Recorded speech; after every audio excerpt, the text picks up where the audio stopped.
This is Ryan Watches a Movie, where we get our friend Ryan to watch a movie and tell us what he thought. Gun balls out in the lumberyard. Watching the Grunion Pro Magi. If you're listening to this, don't even waste your time. Hello and welcome to Ryan Watches a Movie. This is episode number 227. My name's Adam Patterson. Joining me today, we got Ryan Holes. How are you? Pretty good. Good. Glad to hear it. Kevin's still not with us, but he should hopefully be back soon once we get into a normal recording schedule after the holiday. What movie do we have you watch this week? Far Cry? Far Cry. Picked this in honor of Assassin's Creed that actually came out today as of this recording. Went with another video game adaptation. This is directed by Uwe Boll, friend of the show. I think I can call him a friend of the show. Anybody that was on the show, I call him a friend of the show. Classic film director. I have a synopsis here for this one. An ex-Special Forces soldier turned boatman is hired by a journalist to investigate a top-secret military base on a nearby island. Ryan, tell us a little bit about Far Cry. Well, it turns out, and many people don't know that when you give me a movie file, you don't name it. So I don't know what it is until I watch it. And it started out, and for the first, I'd say 10 minutes, I literally thought that it was like Predator 3. Because it was like in a concrete jungle, but it was worse, and it had the same Predator vision in the beginning. But it turns out that it wasn't. This doctor is, it turns out, working on the island, and he's creating a sort of bulletproof soldiers, and they have like some thermal Kevlar in them everywhere, but except for their eyeballs and their mouth, which will come into play later.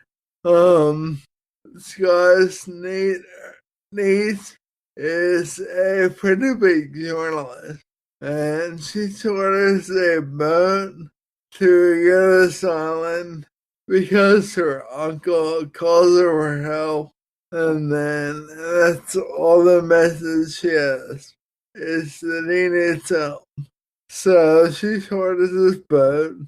This boat's run by an ex-military special forces guy, and they go to this island, and they quickly find out that this doctor has been taken hostage, and he is now one of the super soldiers they're doing experiments on. So they go to this island, and they get kidnapped by military people.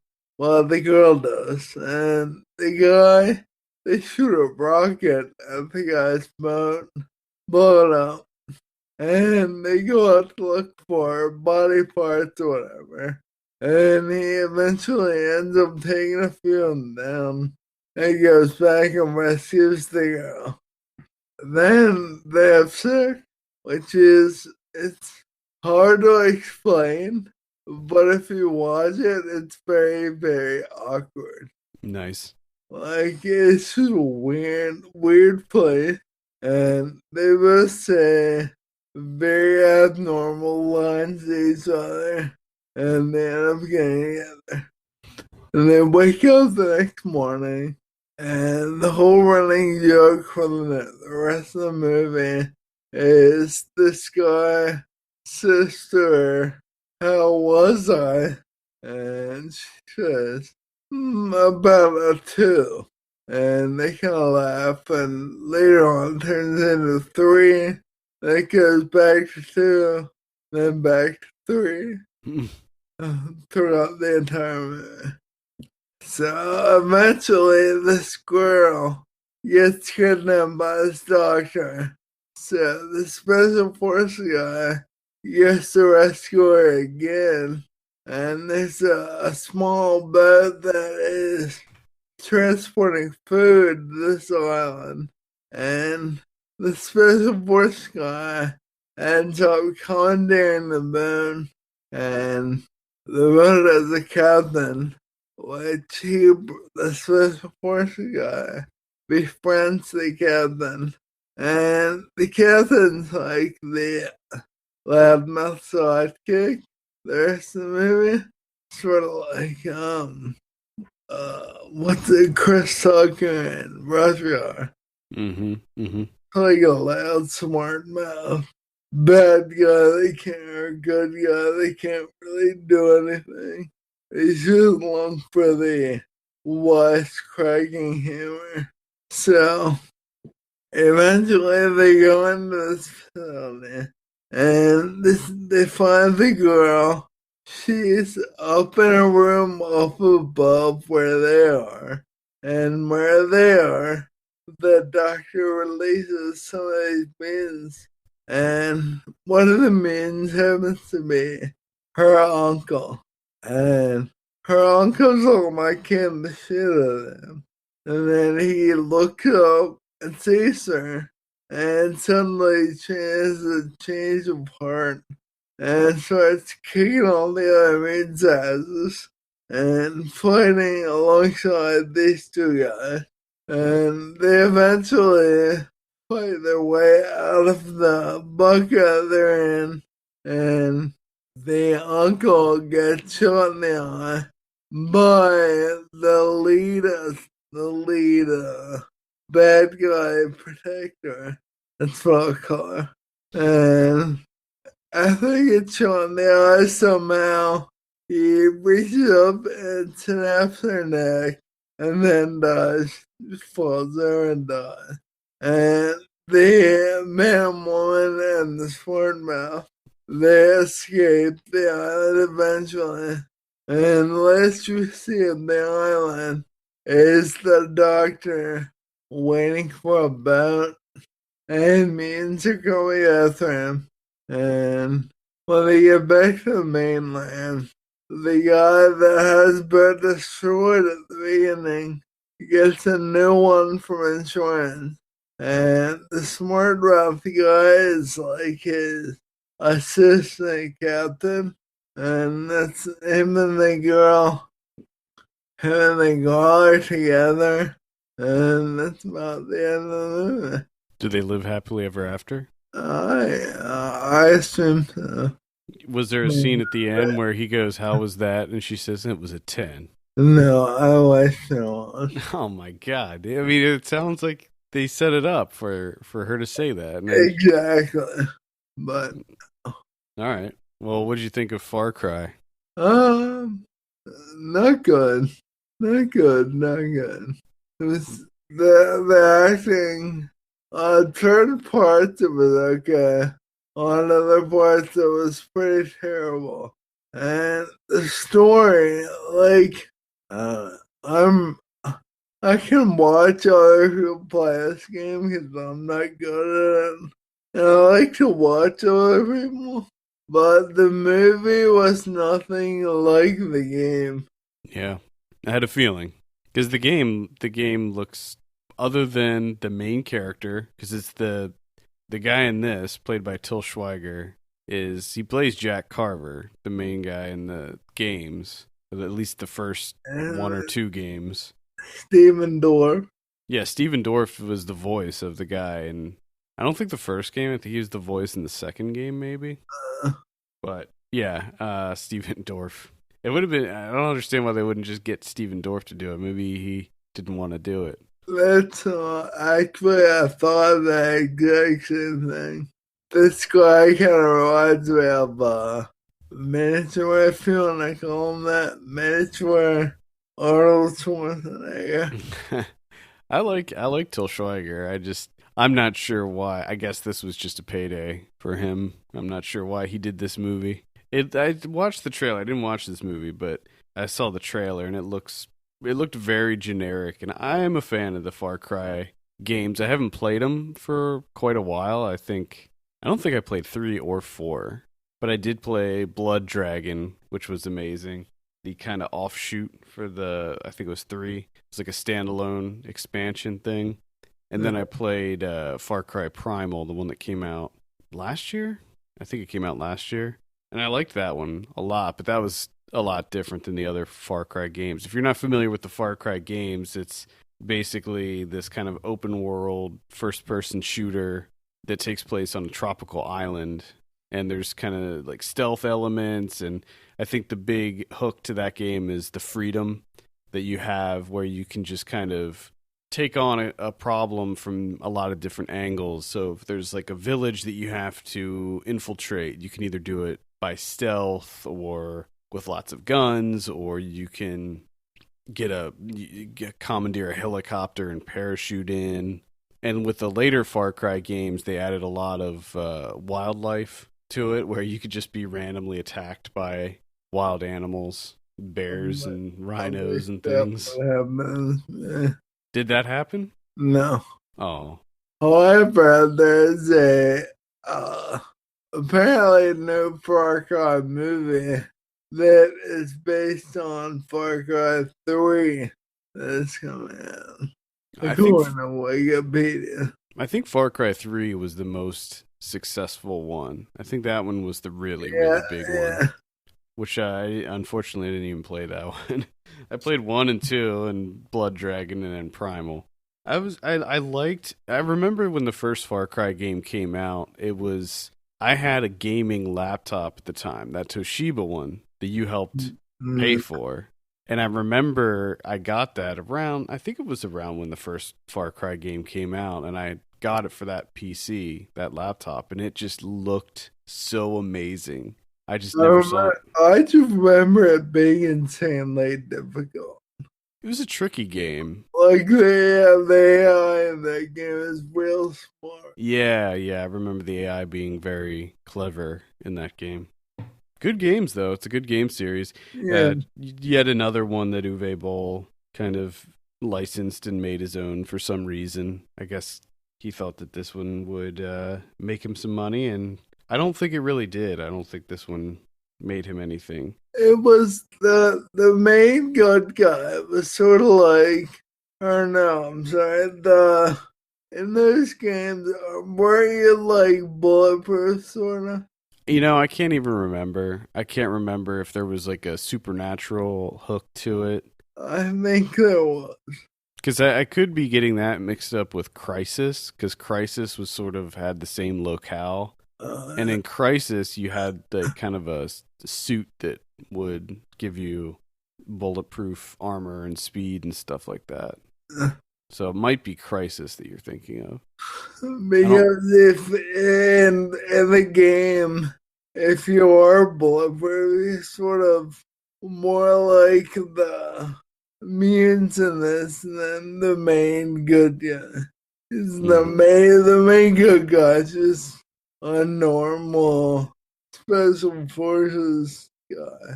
Like he's not bulletproof or anything. So it sounds like you didn't really like it, but it also wasn't a complete crap fest.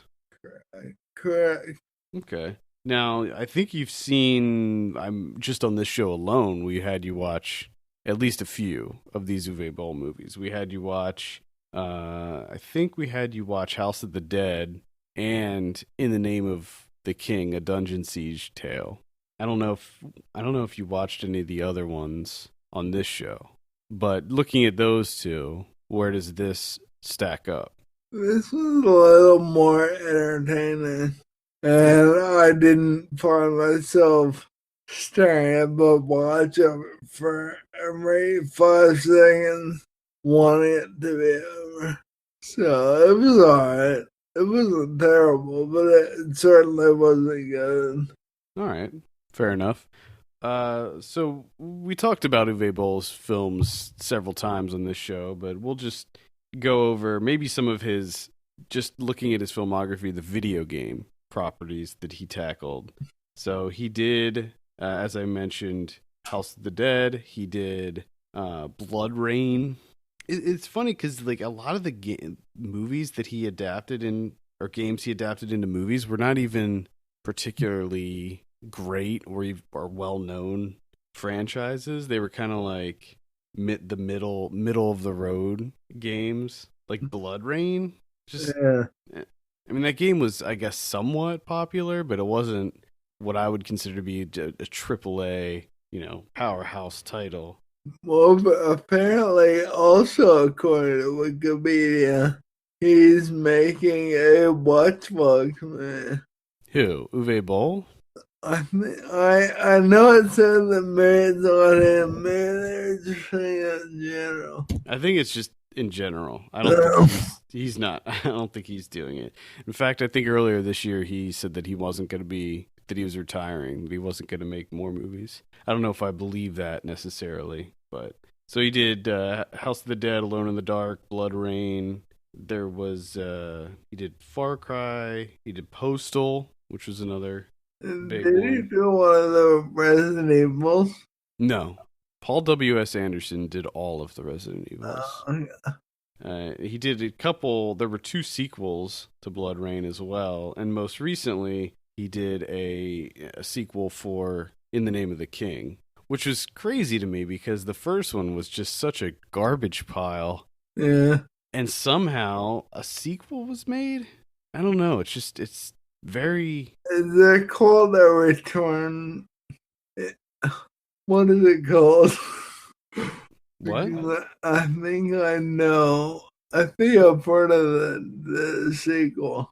It's called In the Name of the King: The Last Job. Then no, I haven't. Yeah, I don't know what that's The all about. Last Job. The Last Job. Yeah. What does the king have? It doesn't make sense. No, it doesn't. Doesn't make sense at all. Oh, he also made In the Name of the King 2 Worlds. So there's 3 of those. Do you remember the game Dungeon Siege? I mean, I know we talked about this on the episode, but Briefly. It's just such a weird game to adapt. It was like this PC RPG game that was just not that popular. I guess he just kind of grabbed up whatever he could. I guess he contacted these publishers and was like, hey, how much would it be to license this game? And they gave him a number, and he was like, all right. If anyone's interested about his method of making movies, go back and listen to the episode of the podcast that he was on, and I talked to him about that. And it's just, he's just such an interesting character. I feel like his method is closing his eyes and pointing to some piece of paper with the name. Well, it's like I'm never really sure if he actually likes making movies or if he's just looking to make a quick buck. Like, I don't know, because to me, in speaking with him, he just always seems like he's a businessman. Like, that's what he is. He's a businessman. He knows how to make money. And with these movies, like he was smart in a way to look at, because he started doing this, when video games were definitely on an upswing, when they were becoming more and more popular. So, House of the Dead came out in 2003, and that movie was, a shit show, but it made money. So he was like, you know what? People know these titles, they know these properties, so let's just make movies, and even if they have nothing to do with the game at all, and they just use the title, because that's what it seems like for a lot of these, where he just Postal was so loosely based on the games. I mean, there was the Postal dude, and there were certain nods. There were plenty of winks and nods to the game, but the movie was I feel like, that real Postal game that's gotta be rated T-17, at least. Well, interestingly, there was a movie he came out with, and of course there was 2 sequels, I think, to that, called Rampage, that was a lot closer to what Postal really was, where you're just going around killing everyone you see. The Postal movie was more of a comedy, but it just wasn't that funny. In the movie, is there any urine / Zippo letters? I don't think so. I don't think maybe that happens. I know that the cat gun happens where in the game where you can find stray cats and put them on the end of the gun. It's horrible. I know that happens in the movie, but it's done in a really silly way in the movie. But anyway. Yeah, I don't know what to say about Uwe Boll. I haven't seen any of his movies for a while. I remember the Rampage movie, although it was somewhat tasteless. I thought it was probably his best. And he also did one a few years back called Assault on Wall Street. And that one wasn't horrible either. But, of course, it's, you're going in with pretty low expectations. Nah. All right, any final thoughts before I give you your drum roll on Far Cry? Let's hope Assassin's Creed is better. Well, we'll get to that in a minute. First, let's get your drum roll. What do you give Far Cry? 4. That's a 4 out of 10. Not too bad. It's kind of middle of the road. That's kind of what I expected, actually, because just from watching the trailer, it just looked like super generic action movie across the board. There's just nothing about it that seemed like anything. The whole how good was I, and the whole loudmouth side gag. They're really the most generic markers in that movie. All right. So what do you think about Assassin's Creed? I hope it's good because I really, really, really like the game. Yeah, I know you're a big fan of the game. It's PG-13. And that kind of scares me. Not for the swearing, but in Assassin's Creed, one of the main things that you do is go up and stab people. Yeah, but you can show that without blood. I mean, the thing about the Assassin's Creed games is they're M-rated games, yes, but they're not overly gory or anything like that. Like I feel like you could get away with a PG-13 movie. That's a comment on the fact. I hope that is the case. Hope it's still okay with the PG-13 rating. Well, unfortunately, it currently has a 17% on Rotten Tomatoes. We have a review. We have a review for it up on the site now. Blake gave it a 3 out of 10. So yeah, unfortunately, things are not looking too good for Assassin's Creed. I know Kevin was going to go see it. He was actually going to see it in the theater, but after seeing the reviews for this, I don't know if he will. Let's say it's like this. Alright, I'm going to the movies quiz day. Would I rather go see the new Star Wars or Assassin's Creed? Star Wars, absolutely. There's no question. There's not even a decision to be made there. Go see Star Wars.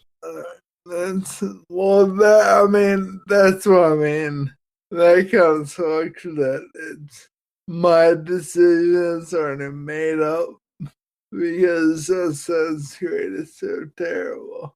I'm still gonna go see it. But I see most of these video game movies in hopes. I mean, I saw Warcraft, for God's sake. It's just weird because you have good directors and good actors behind this movie. And there were good people behind the Warcraft movie, too. I mean, Duncan Jones is a really good director. And it's like they just can't make a good movie out of these video games. It's like it is a curse. It's just, even if you get really good directors, somehow the movie just falls apart. I want them to make a Madden video game movie.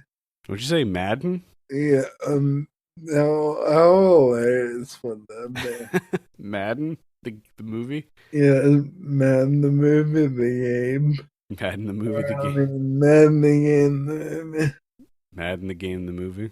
Apparently they're working on a new Super Mario Brothers movie that's animated.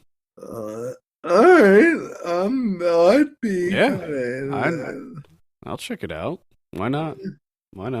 Alright, any final thoughts on Assassin's Creed or Far Cry?